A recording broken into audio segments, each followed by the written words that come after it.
আসহাবে কাহাফ, সূরায়ে কাহাফের 7 জন যুবক যারা সমবয়সী ছিল, যারা পুরা জাতি মূর্তি পূজা করত, শিরিক করত, কুফরি করত, পুরা জাতি মূর্তির সামনে প্রাণী জবাই করে রক্ত দিয়া মেখে দিত। বাদশাও ছিল মূর্তি পূজক, ওদের মা বাবাও ছিল মূর্তি পূজক। এই সমস্ত জাতির মোকাবেলায় 7 জন যুবক আল্লাহর উপরে ঈমান এনেছিল এবং তারা পুরা দেশের মোকাবেলায় ঈমানের ঘোষণা দিয়েছিল। বাদশাহ তখন তাদেরকে রাজ দরবারে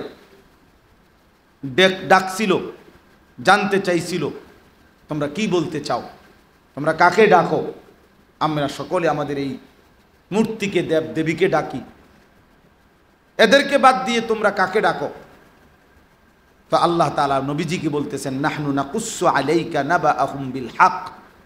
আল্লাহ বলে, বন্ধু, এই যুবকদের ঘটনাটা পুরা সঠিকভাবে আমি আপনারে শুনাই। আল্লাহ বলতেছে নবীজি মায়া করে, দোস্ত গল্পটা আমি শুনাই, আপনি শোনেন আমার থেকে। ইন্নাহুম ফিতিয়াতুন, তারা ছিল কিছু যুবক, আমানু বিরব্বিহিম, তাদের রব আল্লাহর প্রতি ঈমান এনেছিল, ওয়াজিদনাহুম হুদান, প্রয়োজনের মুহূর্তে আমি তাদের ঈমান, তাদের হেদায়েত আরো বাড়িয়ে দিলাম। ওয়ারাবাতনা আলা কুলুবিহিম ইজ কামু, বাদশার সামনে, পুরা দেশবাসীর সামনে, নিজেদের পরিবার, অভিভাবক, বাবা মা সকলের সামনে যখন তারা দাঁড়াইল, ওই যে বাদশা জিজ্ঞাসা করলো আর তারাও দাঁড়াইয়া মাত্র বলবে, আল্লাহ বলেন ওই মুহূর্তে, এটা চারটিখানি কথা না, চারিদিকে সৈন্য সামন্ত, তীর তরবারি, বাদশা প্রচণ্ড অহংকারী দাকিয়ানুস এবং প্রচণ্ড জিদ্দি। তার সিদ্ধান্ত ছিল যে তার দেবতার বিরুদ্ধে বললেই কল্লা ফালাই দিবে। এরকম ভয়ঙ্কর মুহূর্তে যুবকটা যখন দাঁড়াইল, আল্লাহ বলেন ওয়ারাবাতনা আলা কুলুবিহিম, আমি আল্লাহ নিজে তাদের কলিজার ভিতরে ঈমানকে বাইধা দিলাম, একদম বাইধা, টাইট করে বাঁধতে। ওয়ারাবাতনা, আমি যেন শক্ত রশি দিয়ে বেঁধে দিলাম, মজবুত করে দিলাম। ফাকালু, তারা তখন দাঁড়িয়ে বলল, রব্বুনা রব্বুস সামাওয়াতি ওয়াল আরদ, আমাদের রব তিনি 7 আসমান ও জমিনের রব যিনি। লান নাদউয়া মিন দুনিহি ইলাহান, ওই আল্লাহকে ব্যতীত আমরা আর কাউকে ইলাহ হিসাবে ডাকবো না, আর কাউকে না, কোনো পাথরের সামনে, মূর্তির সামনে আমরা মাথা ঝুঁকাবো না, তিনি একজনই, আমরা তাকেই ডাকবো। লাকাদ কুলনা ইদান শাতাতা, যদি আল্লাহকে ভিন্ন কাউকে ডাকি সেটা হবে গ্রহিত অপরাধ, চূড়ান্ত অন্যায়, অতএব আমরা আল্লাহকে ছাড়া কাউকে ডাকবো না। আল্লাহ তাআলা বলেন, এই যুবকরা বাদশার দরবার থেকে ফিরে, বাদশা তাদেরকে অল্প বয়সের কারণে ভাবনা চিন্তার জন্য সময় দিছিলেন, যে যুবক তোমরা অল্প বয়সী, কিশোর, নওজোয়ান, আমি তোমাদেরকে সুযোগ দিলাম। এই সামান্য সময়ের জন্য তাদেরকে ছেড়ে দিছিল। 7 যুবক গর্তের মধ্যে গিয়া, আলাদা গুহার মধ্যে গিয়া গোপনে আশ্রয় নিল। আমি সংক্ষেপে শেষ করতে চাচ্ছি আর কি। তো গুহার মধ্যে গিয়া আশ্রয় নিয়ে এই 7 যুবক একাকী আল্লাহর কাছে একটা দোয়া করছে। যুবক ভাই শুনো এই শেষ কথাটা। তো আল্লাহর কাছে দোয়া করছে কি, রব্বানা আতিনা মিল্লাদুনকা রাহমা, আল্লাহ আপনি আমাদেরকে আপনার কাছ থেকে রহমত দান করেন, দয়া করেন।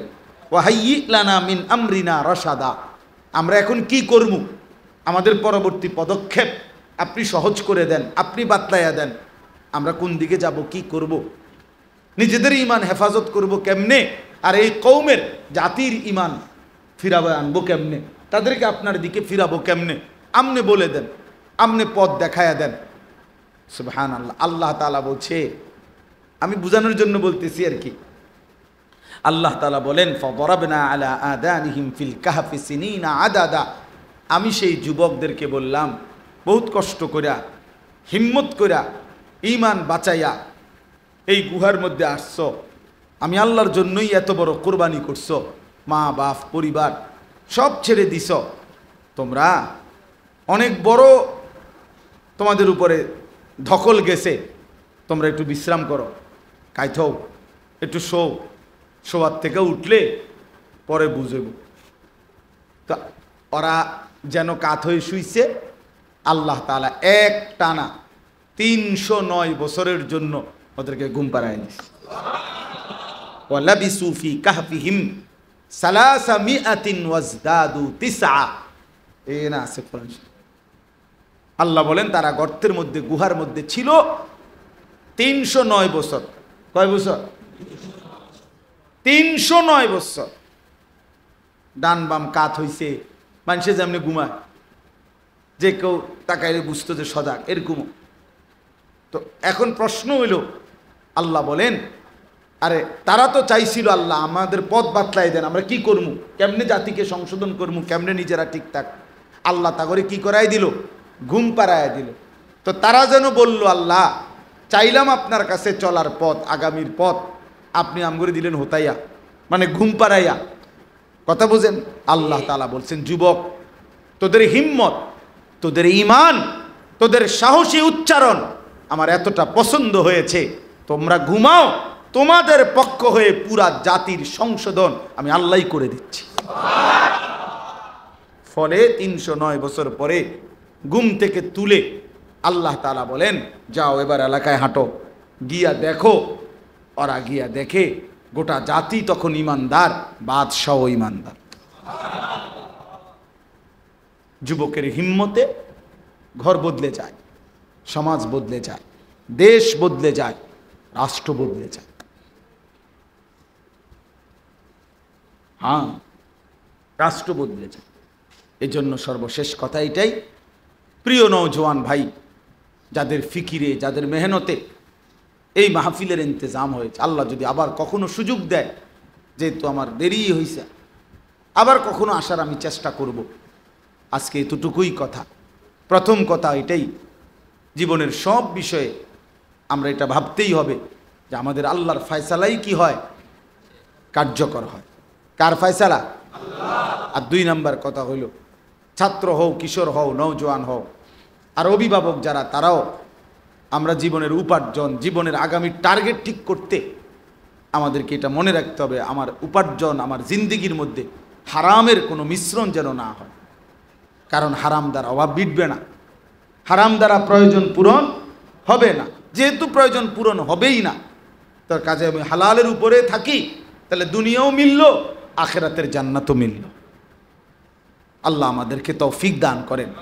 আর সর্বশেষ কথা হইল, তোমরা যারা কিশোর যুবক, আসহাবে কাহাফের মতো, এই 7 যুবকের মতো তোমরা তোমাদের ঈমান সুন্দর করো, বিশ্বাস মজবুত করো, আল্লাহকে সেজদা দাও, তোমাদের যৌবনেই তোমরা আল্লাহকে ডাকো। ইনশাআল্লাহ এই যৌবনের ঈমান দ্বারাই আল্লাহ তাআলা দেশ, জাতি, সম্প্রদায় সব বদলে দেবে ইনশাআল্লাহ।